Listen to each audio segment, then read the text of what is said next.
Everyone, मैं हूं advocate Rahul Mishra और आज की वीडियो में मैं आप लोगों को बताऊंगा कि अगर 498 की काउंसलिंग में आपको बुलाया गया, विमेन सेल से आपके पास फ़ोन आया है, तो इसी स्टेज पर आप अपने केस को कैसे ख़त्म कर सकते हैं, कैसे मुकदमा होने से पहले ही आप यहीं पर नष्ट करा सकते हैं। जी हाँ, होने से पहले एक ऐसी टेक्निक है जिसका इस्तेमाल करके आप इस मुकदमे को होने से पहले ही रुकवा सकते हैं। जी बिल्कुल।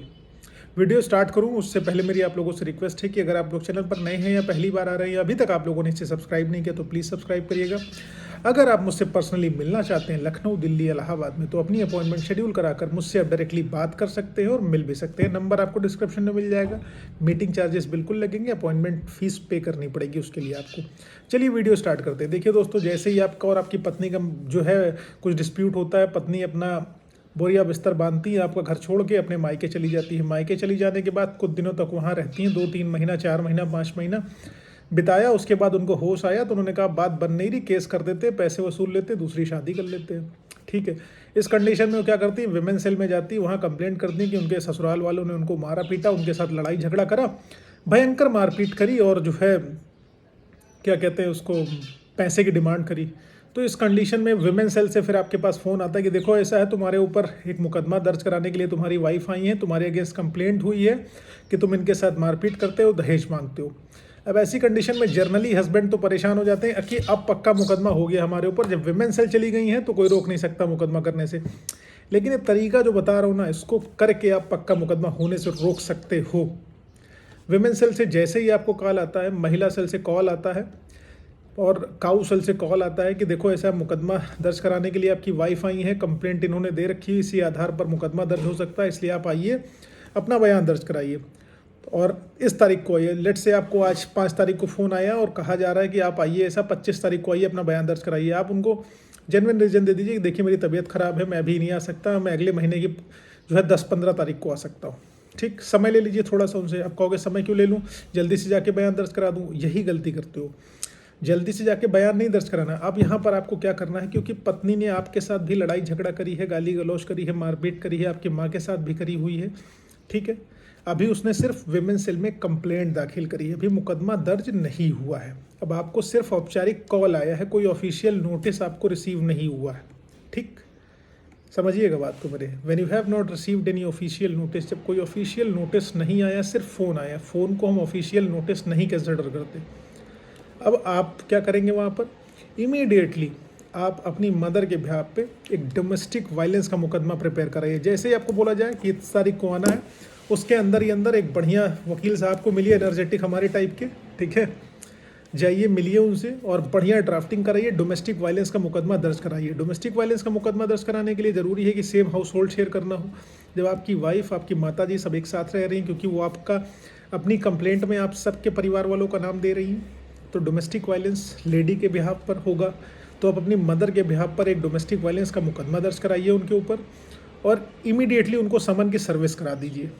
लेकिन ये ध्यान रखना, जल्दबाजी में नहीं करना, अच्छी ड्राफ्टिंग होनी चाहिए, कंटेंट अच्छे लिखे रहने चाहिए, तभी आपको बल मिलेगा। ठीक है, जब आप इस मुकदमे को दाखिल करा देंगे, उनको समन की सर्विस करा देंगे, नोटिस भिजवा देंगे, तब आप जाइए आराम से बयान देने के लिए। जब आप बयान देने जाएंगे तब आपको क्या करना है, जो आपने डोमेस्टिक वायलेंस के मुकदमे में कह रखा है अपनी ड्राफ्टिंग में, वही बात एज इट इज़ आपको वही कहनी है। अब वाइफ कहे कि मैं तो चली थी केस करने के लिए, अब इनका केस पहले हो गया, तो आपका केस रजिस्ट्रेशन इनसे पहले हो जाएगा। ठीक, रही बात ये, अब डोमेस्टिक वायलेंस का मुकदमा आपकी वाइफ ट्रांसफ़र भी नहीं करा पाएंगी। कहोगे अरे कैसे, वो लेडी वो ट्रांसफ़र करा सकती है, लेकिन दूसरी लेडी ने यानी कि आपकी मदर ने तो डोमेस्टिक वायलेंस लिखाया है ना, तो वो अपने स्टेट में या अपने डिस्ट्रिक्ट में कैसे ट्रांसफ़र कराएंगी। स्टेट ट्रांसफ़र कराना होगा तो हाई कोर्ट आएंगी, सॉरी सुप्रीम कोर्ट आएंगी, और डिस्ट्रिक्ट में ट्रांसफ़र कराना होगा तो हाई कोर्ट आएंगी। उसमें उनका खर्चा लगेगा, पैसा लगेगा, और आप वहाँ अपोज कर दोगे कि देखो भैया हम भी लेडी हैं और हमारा केस नहीं ट्रांसफ़र होना चाहिए क्योंकि एक लेडी ने दर्ज कराया है आपकी मदर के बिहाफ पे, क्योंकि वो केस हुआ होगा। तो आपकी वाइफ को वकील हायर करना पड़ेगा, दूसरी जगह से आपकी प्लेस पर आना पड़ेगा, उनका भी उतना हैरेसमेंट होगा, पैसा खर्च होगा, टाइम जाएगा। अब ठीक, फिर यहाँ पर क्या होने लगेगा, आपकी वाइफ, चलो पहला केस हो गया, डीवी आपने करा दिया, दूसरा गाली गलौज करी होगी आपके साथ, मारपीट करी होगी उनके घर वालों ने आके, क्योंकि डीवी में उनके घर वालों का नाम तो नहीं लिखा सकते क्योंकि एक छत के नीचे तो वो नहीं रह रहे, लेकिन आपके घर पे तो आए वो धमकी देने के लिए, बातचीत के नाम पर मारपीट करी, गाली गलौज करी, तो अब 323, 504, 506 में क्रिमिनल नेचर का एक मुकदमा फिर अपने यहाँ लिखा दो। तो काउंसलिंग में जाने से पहले 2 मुकदमे आपके तैयार हो गए उनके खिलाफ। अब क्या होगा, अब वो कहेंगे मैं तो चली थी एक मुकदमा करने के लिए, मेरे ऊपर 2-2 मुकदमे हो गए।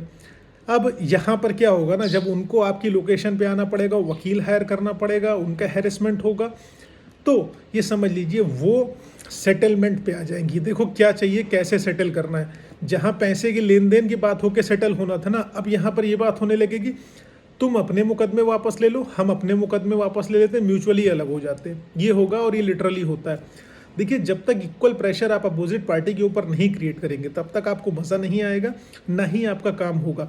अगर प्रॉब्लम सॉल्व करनी है तो कुछ अलग ढंग से करना होगा, ना कि सिर्फ वेट करना होगा। काउंसलिंग के लिए फ़ोन आया, वेट कर रहे हो और बैठे रह रहे हो और डर रहे हो, 100 वकीलों से बात कर रहे हो, 100 लोगों से बात कर रहे हो, 100 लोगों से मिलना, डिफरेंट ओपिनियन, डिफरेंट बातें। इसलिए अपने लिए एक्शन लीजिए, तुरंत डीवी लिखाइए, 323, 504, 506 लिखाइए। ये सब क्रिमिनल नेचर के मुकदमे, ट्रांसफ़र नहीं हो पाएंगे। डीवी सिविल और क्रिमिनल दोनों नेचर का मुकदमा है, क्योंकि कौशी क्रिमिनल कौशी सिविल है, लेकिन मदर ने लिखाया है तो ट्रांसफ़र नहीं होगा। और ये क्रिमिनल नेचर के मुकदमे हैं 323, 504, 506, भले सज़ा कम है इसमें, लेकिन ये ट्रांसफ़र नहीं होंगे। इसलिए जो है आप जो है उनके ऊपर ये कंप्लेंट करा दीजिए, ताकि मैटर जो है जहाँ पैसे का लेन देन होना था अब वहाँ मुकदमे वापस लेने का लेन देन होने लगे और आपके केसेस ख़त्म हो जाएं। उम्मीद है इससे कुछ ना कुछ आपको फ़ायदा मिलेगा। और ये टेक्निक है जो हर लॉयर को आती है और हर लॉयर खेलता है, और ये ज़रूरी है करना। अगर नहीं करोगे तो आप लड़ते रहोगे ज़िंदगी भर, कुछ अलग नहीं कर पाओगे और मुकदमे सिर्फ लड़ोगे और अपना पैसा, एनर्जी, टाइम सब वेस्ट करोगे। उम्मीद है जानकारी पसंद आई, समझ में आई तो प्लीज़ वीडियो ज़रूर शेयर करना। थैंक यू बोल दे रहा हूँ एडवांस में, ठीक है।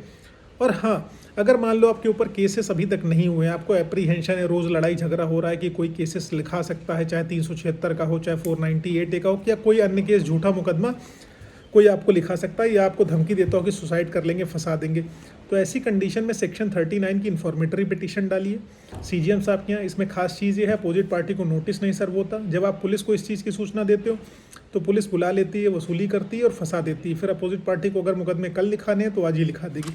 तो ऐसी कंडीशन में सेक्शन 39 की इन्फॉर्मेटरी पिटीशन डालो, सूचित अपोजिट पार्टी को नहीं किया जाएगा, आपकी एप्लीकेशन ऑन रिकॉर्ड आ जाएगी, आपको एक सर्टिफाइड कॉपी मिल जाएगी।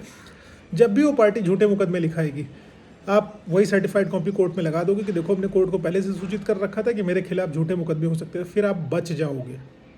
ये पिटीशन बनाने में कोई दिक्कत हो रही है, इसके बारे में कोई डिटेल में जानकारी चाहिए तो नंबर है आपके पास मेरा, मुझसे पूछ सकते हो, लेकिन उसके लिए फ़ीस तो डेफिनेटली लूँगा ही लूँगा। थैंक यू सो मच, जय हिंद। फेसबुक, इंस्टाग्राम लिंक जो है डिस्क्रिप्शन में है, वहाँ ज्वाइन कर लेना। थैंक यू सो मच, जय हिंद।